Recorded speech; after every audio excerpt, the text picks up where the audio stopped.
കർത്താവ് എന്താ പറഞ്ഞേ? നിങ്ങൾ എന്നെ ഓർത്ത് കരയണ്ട, നിങ്ങൾ എന്നെ ഓർത്ത് കരയണ്ട, നിങ്ങളെയും നിങ്ങളുടെ മക്കളെയും ഓർത്ത് കരഞ്ഞാ മതി എന്ന് പറഞ്ഞ എന്താ?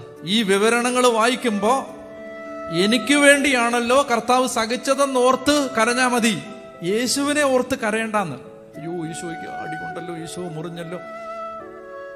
ഞാൻ പറയുന്നത് അതിനൊന്നും നിസ്സാരമായിട്ട് കാണണമെന്നല്ല ഞാൻ പറയുന്നത്. പക്ഷേ കർത്താവ് ഈ രംഗങ്ങളിലെല്ലാം പുലർത്തിയ ഒരു നിർവികാരതയുണ്ട്. അതിനെന്താ അറിയാം? കർത്താവിനറിയാം ഇതെല്ലാം മാനവരാശിയുടെ പാപത്തിന് പരിഹാരമായിട്ടാണ് ഞാൻ സഹിക്കുന്നത്. അവൻ സന്തോഷത്തോടെ അത് സഹിക്കുകയാണ്, സ്നേഹത്തോടെ അത് സഹിക്കുകയാണ്. അതുകൊണ്ട് നമ്മൾ എപ്പോഴും യേശുവിന്റെ പീഡാനുഭവ വിവരണങ്ങളെ കാണുമ്പോഴും വായിക്കുമ്പോഴും യേശുവിന് അങ്ങനെ പറ്റിയല്ലോ, യേശുവിന് അടിയേറ്റല്ലോ, യേശു തകർന്നല്ലോ, യേശു കരഞ്ഞല്ലോ എന്നോർത്തല്ല നമ്മൾ കരയേണ്ടത്. എനിക്ക് വേണ്ടിയാണല്ലോ കർത്താവ് ഇത് സഹിച്ചത് എന്നോർത്തിട്ടാണ് നമ്മൾ കരയേണ്ടത്. വ്യത്യാസം മനസ്സിലായോ?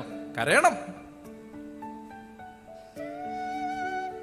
ഞാൻ എങ്ങനെ നിങ്ങൾക്ക് വേണ്ടി ഇതെല്ലാം ചെയ്തിട്ട് നിങ്ങൾ എന്നെ ഇങ്ങനെയൊക്കെ ചെയ്തല്ലോ എന്നോർത്ത് യേശു ഒരിക്കലും കരയില്ല. അത് നാണക്കേടാണ് അങ്ങനെ യേശുവിനെ കുറിച്ച് പറയുന്നത്. അത് നമ്മുടെ കൂട്ടാണ് യേശു എന്ന് വിചാരിക്കുന്നതിന് തുല്യമാണ്. അങ്ങനെയുള്ള അമിത വൈകാരിക വിവരണങ്ങളൊന്നും യേശു ആഗ്രഹിക്കുന്നില്ല. നമുക്ക് വേണ്ടി യേശു സഹിച്ചു, അതാണ് നമ്മളെ കരയിക്കേണ്ടത്.